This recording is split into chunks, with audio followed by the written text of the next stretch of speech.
राधे राधे। माई में चैनल में आपका स्वागत है। आज के इस वीडियो में आप सीखेंगे कि अगर आपकी सिस्टम ऑफ इक्वेशंस में कुछ कांस्टेंट्स हैं तो उनकी किन वैल्यूज के लिए आपको नो सॉल्यूशन या यूनिक सॉल्यूशन या इनफाइनाइट सॉल्यूशन मिलेगा।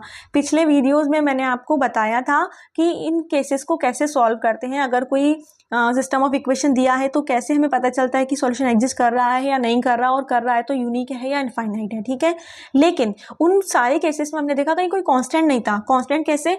जैसे ही आपके पास ये इक्वेशन दे रखी है ना, तो देखो इस इक्वेशन में आपको लैम्डा दिया है, म्यू दिया है। पहले ऐसा नहीं था। तो अब अगर लैम्डा और म्यू दिया है तो हमें इसकी वैल्यू पता करनी होगी कि किन वैल्यूज के लिए किस टाइप का सॉल्यूशन एग्जिस्ट करेगा। ठीक है, तो ये एक बहुत इंपॉर्टेंट टाइप ऑफ क्वेश्चन है। इस पर बेस्ड क्वेश्चन आने के बहुत चांसेस होते हैं। ठीक है, मैंने तो कई बार ऐसा भी देखा यूनिवर्सिटी में कि कई बार हर साल हर उसके पेपर में ऐसे क्वेश्चन वो पूछते हैं। तो प्लीज़ आप जो भी पढ़ें लेकिन इसको जरूर पढ़ के जाइएगा। चलिए, तो अब हम इसको स्टार्ट करते हैं। आपसे क्या पूछा है कि इन लैम्डा और म्यू की वैल्यूज को डिटरमाइन करो so that it has no solution, unique solution या इनफाइनाइट नंबर ऑफ सॉल्यूशन। तो जैसा कि बाकी तीनों केसेस में हमने क्या किया था, पहले ऑगमेंटेड मैट्रिक्स लिखी थी और उसको लॉकलाइन फॉर्म में रिड्यूस किया था। तो सेम काम हम यहाँ भी करेंगे। पहले हमने ऑगमेंटेड मैट्रिक्स लिखी, वो आप अब तक सीख ही गए होंगे, तो ये हमने लिख ली और अब उसको हम लॉकलाइन फॉर्म में कन्वर्ट करने जा रहे हैं। तो उसके लिए हमें क्या करना होता है, इस 1 को यहाँ लाना पड़ेगा। तो मतलब हम R1 और R3 को इंटरचेंज कर दें। तो हमने इंटरचेंज कर दिया। अब इससे क्या फ़ायदा हुआ कि यहाँ 1 वाली रो आ गई। तो जब यहाँ 1 आ गया तो उसके नीचे 0 बनाए। तो 0 बनाने के लिए हम क्या करते हैं, R2 माइनस 2R1 और R3 माइनस 2R1। तो R2 R3 में चेंजेस होंगे। तो इनको जब हमने ऑपरेट किया तो हमें ये मिल गया है ना। आप करके देख लीजिएगा, आपका भी यही आएगा। अब इसके बाद अभी ये लॉकलाइन फॉर्म में बनाने के लिए क्या होता है, हमेशा याद रखना कि जैसे जैसे नीचे जाते हैं ना, वहाँ नंबर ऑफ जीरोस बढ़ते हैं स्टार्टिंग वाले। तो यहाँ उल्टा हो गया ना, यहाँ 2 0 है या 1 0 है। तो हम क्या करें, इन दोनों को इंटरचेंज कर लें। तो जब हमने इन दोनों को इंटरचेंज किया तो हमें ये मिल गया। ठीक है, तो अब हम इसको देख के तो पता चला अरे ये तो कन्वर्ट हो गई लॉकलाइन फॉर्म में, तो बहुत अच्छी बात है। तो लॉकलाइन फॉर्म में कन्वर्ट करने के बाद अब क्या करना है, ये बहुत ध्यान से समझना। देखो, इसने पहला केस क्या लिया है, नो सॉल्यूशन का। कई बार बच्चे क्या करते हैं, उल्टा सीधा करते हैं, नंबरिंग यहाँ कुछ करते हैं, यहाँ पे कुछ और होता है ऑर्डर। आप प्लीज़ इसी ऑर्डर को फॉलो करें, नहीं तो आपके नंबर कट जाएंगे। या फिर जैसे आप पहले इसको कर रहे हैं तो वहाँ लिख दें सेकंड, लिखते वो फर्स्ट है, करते सेकंड का है। तो टीचर को क्या लगेगा, अरे फर्स्ट के लिए इसने किया और गलत किया, और वो नंबर काट देते हैं। ठीक है, तो आप जिस भी पार्ट को कर रहे हैं, अगर आप सेकंड को भी कर रहे हैं तो वहाँ सेकंड लिखें, फर्स्ट को पहले कर रहे हैं तो फर्स्ट को लिखें। ठीक है, तो चलिए, जैसे मैंने यहाँ फर्स्ट लिखा है और फर्स्ट को ये हम कर रहे हैं, तो यहाँ क्या पूछा था, नो सॉल्यूशन। तो नो सॉल्यूशन कब एग्जिस्ट करता है, तो ये मैंने आपको बताया भी था लास्ट वीडियो में कि देखो नो सॉल्यूशन कब एग्जिस्ट करता है, जब दोनों की रैंक सेम नहीं होती है ना। तो रैंक सब सेम कब नहीं होगी, जब क्या हो, ये 0 हो जाए। जब ये वाला पार्ट 0 होगा, ये वाली जो टर्म है ये 0 होगी, तो क्या होगा, इसको छुपाएंगे और यहाँ 0 हो जाएगा। तो क्या होगा, इस एक ही रैंक 2 हो जाएगी। ठीक है, और यहाँ नॉन जीरो हो, तो जब यहाँ नॉन जीरो होगा, है ना, जब यहाँ नॉन जीरो होगा तो क्या होगा, पूरे की रैंक 3 हो जाएगी। अब आप सोच सकते हैं कि यहाँ नॉन जीरो होता और यहाँ 0 होता, तो यहाँ नॉन जीरो होता तो इसकी रैंक 3 होती। फिर उससे क्या होता है, यहाँ नॉन जीरो होने से इस पूरे की भी 3 होती, है ना, क्योंकि एक नॉन जीरो किसी रो में आ गया तो वो रैंक 3 वो दे ही देगा। तो जब ये नॉन जीरो होगा तो इस एक की भी 3 हो जाती, इस पूरे की भी 3 हो जाती, दोनों की रैंक तो सेम हो जाती। लेकिन नो सॉल्यूशन के लिए सेम नहीं होनी चाहिए, है ना। तो सेम जब नहीं होनी चाहिए तो क्या होना चाहिए, यहाँ तो 0 हो, क्योंकि यहाँ 0 होने से इसकी रैंक 2 हो जाएगी और यहाँ नॉन जीरो होने से इस पूरे की रैंक 3 हो जाएगी। ठीक है, तो इसलिए हमने लिखा कि यहाँ 0 होना चाहिए। तो 0 होना चाहिए क्या मतलब है कि ये टर्म बराबर होनी चाहिए 0 के, और ये टर्म बराबर होनी चाहिए नॉट इक्वल टू 0, मतलब 0 नहीं होनी चाहिए। तो क्या पता चला, तो ये 0 होने का मतलब क्या, लैम्डा की वैल्यू 3 होनी चाहिए और म्यू की वैल्यू 5/2 नहीं होनी चाहिए। तो उसने यही तो पूछा था लैम्डा और म्यू की किन वैल्यूज़ के लिए।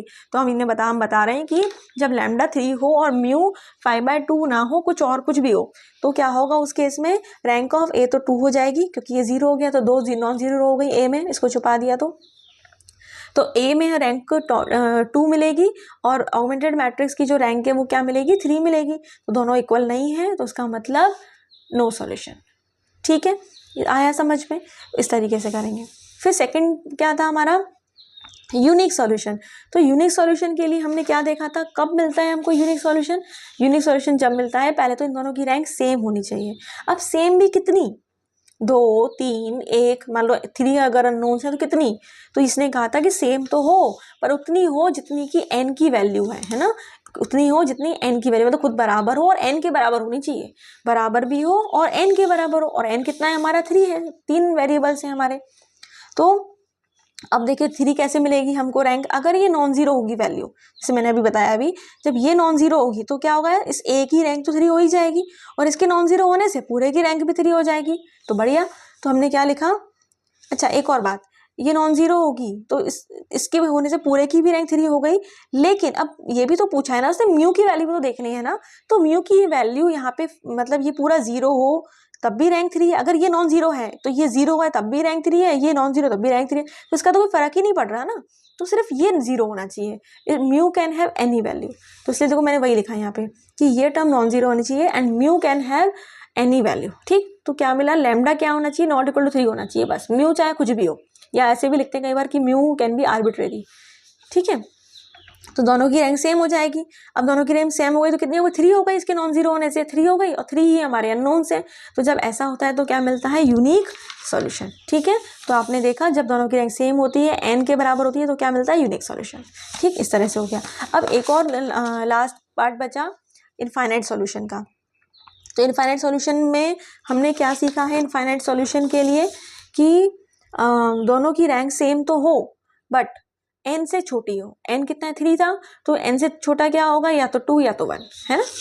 देखिए अब यहाँ देखें तो रैंक हमारी कितनी होनी चाहिए, 3 नहीं होनी चाहिए, तो 3 नहीं होनी चाहिए मतलब ये 0 होना चाहिए, है ना। अच्छा एक और बात, रैंक क्या 1 हो सकती है क्या, 1 होने के लिए क्या होगा, इसको भी तो 0 होना पड़ेगा ना इस रो को, तो ये तो 0 हो ही नहीं सकती क्योंकि ऑलरेडी -9 है, तो वो तो ऑप्शन ही नहीं है कि रैंक 1 हो।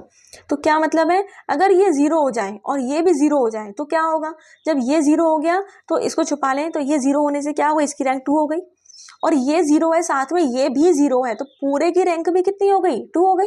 जब दोनों ही 0 हैं तो पूरे की रैंक भी 2 और एक ही रैंक भी 2, तो हमें यही तो चाहिए ना इनफाइनाइट के लिए। तो जब दोनों 0 होंगे तो क्या होगा, लैम्डा 3 हो जाएगा और म्यू 5/2 हो जाएगा। इससे फायदा क्या हुआ, दोनों की रैंक बराबर हो गई और 2 हो गई, तो बराबर होने से तो ये हो गया कि सॉल्यूशन एग्जिस्ट कर गया। लेकिन इनफाइनाइट सॉल्यूशन कैसे मिला, क्योंकि ये जो 2 है it is less than 3, number of unknowns 3 है ना, तो उससे कम है, तो इनफाइनाइट सॉल्यूशंस मिल गए। ठीक है, तो आपको जो ये कॉन्सेप्ट है, जो ये मैंने आपको कैटेगराइजेशन आपको बताया था ना, ये वाला, इसको बहुत अच्छे से अपने दिमाग में आपको बिठा लेना है, ये बात याद रखना मेरी। इसको दिमाग में बिठा लिया ना तो आपसे कोई गलती नहीं होगी, आप बहुत अच्छे से करोगे। एक और क्वेश्चन मैंने इसमें लिखा है, इसको फटाफट समझा देती हूँ मैं। देखिए इसमें भी आपको ए और बी कांस्टेंट दिए हैं और फिर वही पूछा है कि ए और बी की किस वैल्यू के लिए, ये 3 केसेस पूछ लिए सॉल्यूशन के। तो हमने ऑगमेंटेड मैट्रिक्स लिखी, कुछ रो ऑपरेशंस अप्लाई किए, तो ये करने के बाद आप इनको देख लेना, करके देख लेना ऑपरेशंस। तो हम कहाँ पहुँच गए, यहाँ, ये आ गए। ठीक है, तो पहला इसने पार्ट पूछा था कि यूनिक सॉल्यूशन का।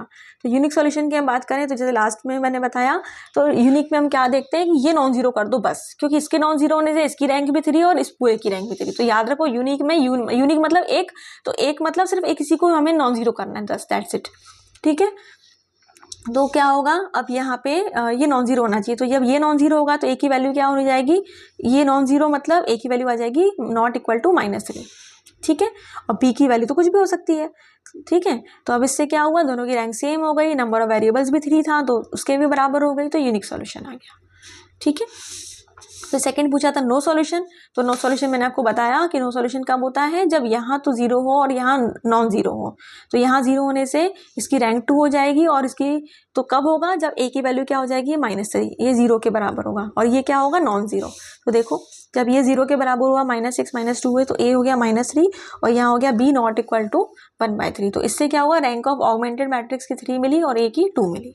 ठीक है, तो इससे क्या हुआ, दोनों इक्वल नहीं हुए, तो नो सॉल्यूशन हो गया। ओके, फिर इनफाइनाइट सॉल्यूशन। इनफाइनाइट सॉल्यूशन में क्या होता है, दोनों को 0 के बराबर कर दो। उससे क्या फायदा हुआ, दोनों को 0 के बराबर होने से इसकी रैंक ए की भी 2 हो गई और ऑगमेंटेड मैट्रिक्स की रैंक भी क्या हो गई, 2 हो गई, है ना। तो ये 0 के बराबर है, तो ए हो गया -3 और बी हो गया 1/3। दोनों की रैंक 2 हो गई, 2 जो है नंबर ऑफ अननोन से कम है, तो क्या मिला हमें, इनफाइनेटली मैनी सॉल्यूशंस। ठीक है, तो इनकी प्रैक्टिस कर लीजिएगा, ये बहुत ही इंपॉर्टेंट कॉन्सेप्ट है। अब इस पर बेस मैंने आपके लिए 2 क्वेश्चंस लिखे हैं, इसका स्क्रीनशॉट ले लीजिए और इसको आप सॉल्व कर लीजिएगा। ठीक है, आंसर मैच कर लीजिएगा। कहीं कोई प्रॉब्लम हो तो आप मुझे इंस्टाग्राम पे मैसेज करके या इस पे यूट्यूब की वीडियो पे ही आप मुझे कमेंट करके मुझसे पूछ लीजिएगा। Wish you all the best, take care, best wishes for the exam. Radhe Radhe.